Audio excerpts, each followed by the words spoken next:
All right, hello and welcome back to the channel. Amber here, and we are kicking off episode 5 of Murderbot on Apple TV. And before we get into the breakdown, my short review is this. Out of all the previous episodes, this is the one that the episode length really got to me, because there is so much setup and so much intrigue happening. The episode hinges mostly on the plot point of the preservation team learning that SecUnit has hacked its governor module, and the introduction of Leebeebee. Can we trust her, or is she part of the third organization that Murderbot believes pretended to be a part of the preservation team in a ruse to gain the trust of the Deltfall team? She seems incredibly interested in what Gurathin was doing at the computer, and it's definitely raising my suspicions. The sexual jokes weren't really my thing, but it did work to make me just as uncomfortable as Murderbot is when someone's making eye contact with it, which is a nice way of putting us, the viewers, in its shoes, or boots, or whatever it wears. Mensah is one of the standout characters for me. She is warm, caring, and kind, but also really stepping into a leadership role now that things have become chaotic. But she's not authoritarian about her choices and commands, but more like a motherly mentor figure who can be stern when she needs to be. I also like that before she leaves the preservation habitat to fix the beacon, she tells Gurathin that if anything happens, Pinley is next in line, which feels like a great setup moment. If Leebeebee is actually one of the bad guys and a fight breaks out, Pinley will need to take the lead in what could end up a full-on sci-fi murder standoff. What's worse is that with the explosion at the end of the episode, the preservation team may assume that Mensah is dead. They are going to need someone who can really hold things together in the absence of Mensah and Murderbot, and I'm very excited to see how things go during next week's episode. Lastly, I'm very curious to see what Leebeebee is up to and whether or not she can be trusted. Let me know what you think in the comments section, and before we jump into the breakdown, if you would like to help support the channel, check out Road to Valon on Patreon and YouTube memberships. And if that's not your thing, make sure you give this video a like and subscribe to the channel. So let's jump into the breakdown. Murderbot revisits how it got where it's at. The team insists on getting it back to the habitat. As they pull Murderbot back to the hopper, Arata shoots at a stranger, Leebeebee. She explains the dead SecUnit killed 2 of her SecUnits and did something else to the third. It went rogue. We learn Murderbot will kill everyone the moment it wakes up, and its system won't reboot because of the tendrils the combat override left inside it. Bardouage will do the extraction. We then flash back to the trip everyone took back to the preservation team's base. Leebeebee is from Industrial Junction 1515-23. As she's trying to understand what happened, she says, "So in order to save you, your SecUnit shot itself?" Then explains how her SecUnit responded by pantomiming machine gun fire. Side note, I love that when the camera cuts to Rati, he still has an indentation left on his forehead from his mishap with the gun. And ever the empath, Mensah explains it wasn't the rogue SecUnit's fault. It was forced to attack her team, but Mensah says she wants to find out why.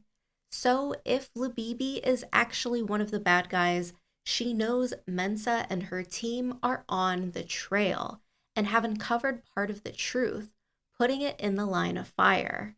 Meanwhile, this brush with death has Rati thinking about the future and tells Pinley that if they have a child together, they should call it SecUnit as a tribute. Awkward. Skipping back to the current timeline, Bardawaj announces that she will attempt to move the tendrils. Gurathin isn't sure they should do it, and for once, Murderbot agrees with him.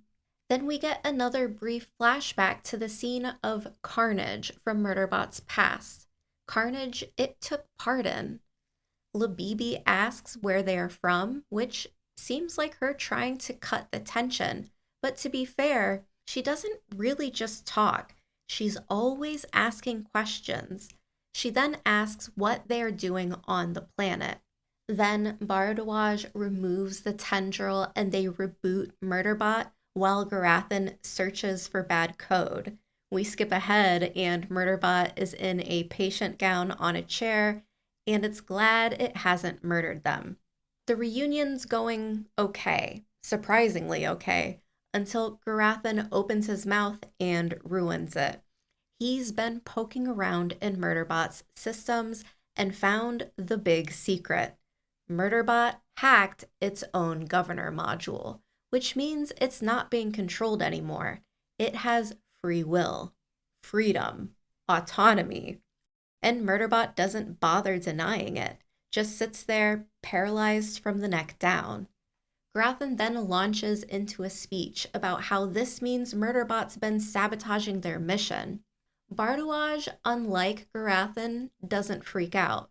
She's seen the same data and still trusts Murderbot, and everyone else sides with her, mostly because Murderbot has saved their lives multiple times instead of, let's say, stabbing them in their sleep. And Murderbot finally speaks up, pointing out that if the company wanted them dead, they'd already be dead, quietly, efficiently, and probably off camera. Dead clients are bad PR. But Gurathin still refuses to back down. He's suspicious of Murderbot's media obsession. He thinks the rise and fall of Sanctuary Moon is probably some code for secret messages. Rati decides to test this theory and brings up an obscure plotline. Murderbot responds with actual rage and a deep-cut correction. It's not a clone, Rati. It's a twin raised by a cult, and that ends the debate. Then Murderbot gets sick of being accused, disables the paralysis command, walks across the room and slams Gurathin against the wall with a one-handed choke and releases him.